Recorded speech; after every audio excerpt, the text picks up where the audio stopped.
This is Curious Minnesota, a Star Tribune project that sends staff from the state's largest newsroom hunting for the answers to great questions we receive from you, our readers. Questions like, why does everyone love to hate Edina? How does Minnesota have so many Fortune 500 companies? What's the story behind Minnesota Nice? We're here to answer everything you want to know about the state's people, places, and culture.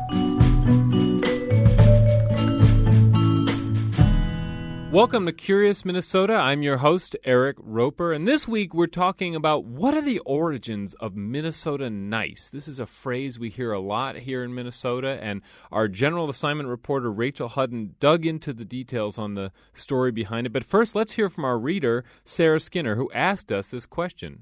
So we moved here about 2 years ago, and right after we moved here, we got tickets for the Children's Theater, and they were doing a production of a new play they'd commissioned called The Abominables, and it was a play about Minnesota youth sports, and specifically hockey.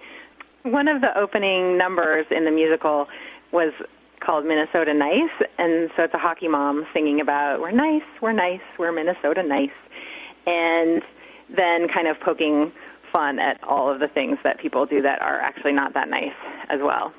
And I was sitting there in the audience thinking, like, what is this? What is this Minnesota Nice thing? I'd never heard of it before I moved here. I'm here with Rachel Hutton. And so, Rachel, you dug into this story for us and really tried to figure out some of the background. Let's set the stage here. What is Minnesota Nice? What are we even talking about when people reference Minnesota Nice? Well, it's kind of a complex set of behaviors. Unfortunately, Eric, it's not as easy as it sounds. It sort of means different things to different people. Some people take it, very literally to be that Minnesotans are super nice. I mean, they're, polite and friendly, and they'll help you push your car out of a snowbank, that kind of thing. And then, but it also has this sort of dark side, I guess we might put it, that there's this veneer of niceness, but it's underlying something that they're very unhappy about, and they don't want to share that with you. And it comes off as a little bit passive aggressive. So I think it's, Minnesotans have this tendency to be polite and friendly, but they're kind of emotionally reserved. Okay, and like I think you referenced Fargo in here at once, and you said it's sort of like it's acting chipper even though you're mad enough to push somebody into a wood chipper. I thought that was a nice way of putting it. So you looked into sort of the background on this and where this comes from, and there were several theories that popped out, one of which sort of deals with the Scandinavian culture here in Minnesota and our Scandinavian roots. Talk about that a little bit. Sure. So Minnesota has more residents of Scandinavian ancestry than any other state. They make up roughly 30% of the population. And that Nordic influence is just everywhere. I mean, you see it from all the Johnson, Anderson, Nelson surnames. Also, the Vikings are our NFL team. So it really is a big influence here. So I talked to Professor Kari Lidor, who is the head of the Norwegian Language and Nordic Studies at St. Olaf College in Northfield, and she talked about how these Minnesota nice attitudes resemble the law of Jante, which is this concept that is described as sort of the rules for this fictional town set in the 1930s. So in this satirical novel, there's this town, and it has these laws. And number one is don't think that you're special. So you can kind of see where it might go from there. It's very much, the collective group is more important than you. Don't draw attention to yourself. Don't think you're anybody important. Okay. And I looked up one which is sort of similar to what you just said. It's you are not to think you are anything special. It's very, very direct, very blunt there. Okay. And so it's that Scandinavian culture and sort of and how it bled into our culture here in Minnesota. And Professor Lidor even said, in some of these Scandinavian languages, the construction of sentences is very passive. Like your boss might say to you, Eric, I had an idea that you should turn your story in this afternoon, rather than, Eric, I need that now, that kind of thing. So I think that communication style sort of crept in. Okay. All right. And so the second piece that you sort of looked into was the rural roots of Minnesota, which I would say is sort of also a Midwestern, this may apply in Iowa and some other places, but what was that about? Sure. Well, I think that Minnesota has a very agrarian history. And if you think about farmers out there, struggling, sort of this solitary existence that they're, living, they're battling nature, blizzards, that kind of thing, that they need to be on cordial terms with their neighbors, because if they get into trouble, if their plow breaks and they're trying to get their crops in before the snow flies, they're going to need some help here.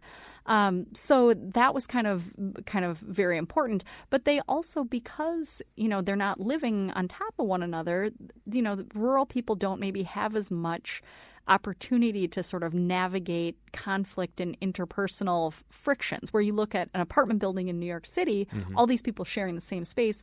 If your neighbor is being too noisy, you need to learn to go up and be direct about it. Mm-hmm. Okay. And so the third piece, which is about whether maybe this was a construct of, a popular, literary people like Garrison Keillor and others sort of painting a picture of Minnesota that maybe wasn't exactly the real story. Is that right? Mm-hmm. So, I looked long and hard, let me tell you, Eric, to try to find a study here. And if anybody knows of this, I'd be happy to hear about it, of, some sociology study that would sort of prove definitively that Minnesotans are, in fact, nicer than other people, or have this, this unique set of behaviors, and it's not, Iowans, it wouldn't apply to them, or North Dakotans, that kind of thing. I did not find anything. So I talked to a woman, Annette Atkins, who is a former professor, and she has written a lot about Minnesota history. And she sort of suggested that it came out of this Minnesota's era special kind of being promoted by some Minnesotan storytellers, Garrison Keillor being a big one with Prairie Home Companion, and Howard Moore, who wrote that book, How to Talk Minnesotan, that they were sort of trying to frame us as different in order to be something interesting to pay attention to, out here in flyover country. So, so that people would see us as, above average, as Keillor always liked to say. Mm-hmm. This is sort of the vibe that comes up in the conversations at the Chatterbox Cafe and Lake Wobegon and things like that. Okay, all right. Which I heard as a child on the East Coast, and always got this certain impression of what Minnesota was, which is not quite exactly what what maybe you see when you get here. Not that it's not at all like that, but it's just it's one side of the state. Now, former Minneapolis Mayor R.T. Ryback. Now, he had some great jokes in your story about Minnesota Nice. The first was Minnesotans will give you directions to anywhere but their house, which I've heard before is very funny. And the second one is, if you want to make a friend in Minnesota, go to kindergarten. It's also very funny. What was Ryback's take on this whole thing, this whole concept of Minnesota Nice? Well, he made a good point that I hadn't really considered, but I think definitely has some validity, talking about how the Twin Cities, he called it sort of a talent shed that draws people from rural areas all over the larger Midwest. So what's kind of unusual for an urban center of its size and sophistication is this idea that it's made up primarily of people whose parents, grew up on a small town, grew up in a farm, that kind of thing. So they're really only one or two generations removed from this sort of rural culture and mannerisms and behavior. So he made the point that, if you're in Shanghai, an urban center forever, people sort of adopt this certain level of anonymity. People won't give you eye contact in a busy, crowded space. Here in Minnesota, it's like, if you ride an elevator in downtown Minneapolis, it's going to be really awkward if the person next to you doesn't, say, how's the weather? What do you think of the Twins? That kind of thing. This was one of the most popular stories in this, Curious Minnesota series that we've done. Did you get a lot of feedback, or did you go through the comments and see? I imagine people have a lot of opinions about this. Yeah, people had some strong opinions. One interesting one, a man who is a retired pastor wrote me suggesting that, taking the literal definition of nice and suggesting that it was related to the Christianity, the Christian influence in Minnesota. But I asked him if he happened to have any data on when the state was first founded, on, do we actually have more Christians in Minnesota than other states? And he wasn't aware of that. So that could be something to pursue, I guess, another theory. Right, yeah. I feel like there's as I say, there's sort of like these different slices of the state. There's sort of the greater Minnesota part of the state, and there's the Twin Cities, which has so many transplants that the transplants kind of have their own communities and things like that. I mean, so I don't know. That's just it's my impression that maybe there's Minnesota Nice exists in stronger ways in some parts and less in other parts, or it's just different in other parts. I don't know. And was there many comments on this story? Do you know? There are a few. Yeah, you can go back and find people's theories. I think a lot of people also have their personal experiences or anecdotes that they want to share.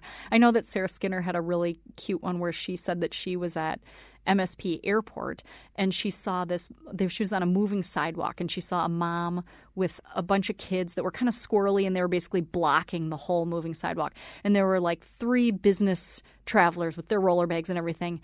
And they just stood there and politely waited the whole length of the thing until they were able to pass them and, rush off. And she said, in any other airport, she said somebody would have just shoved their way past and, sort of cursed them out for blocking the way. But she felt like that was very Minnesotan to sort of wait and reserve. I like that. Well, Rachel Hutton, thank you so much for digging into this for us. And now we know a lot more about the origins of Minnesota Nice. So thank you so much, Rachel. Thanks, Eric. Thanks for listening to Curious Minnesota. We want to hear from you. Ask questions and read more stories online at startribune.com/curious. Our show is recorded at the Star Tribune's headquarters in beautiful downtown Minneapolis, and our music is produced by Matt Gilmer. If you like the show, please rate us on iTunes or leave a review. And until next time, stay curious.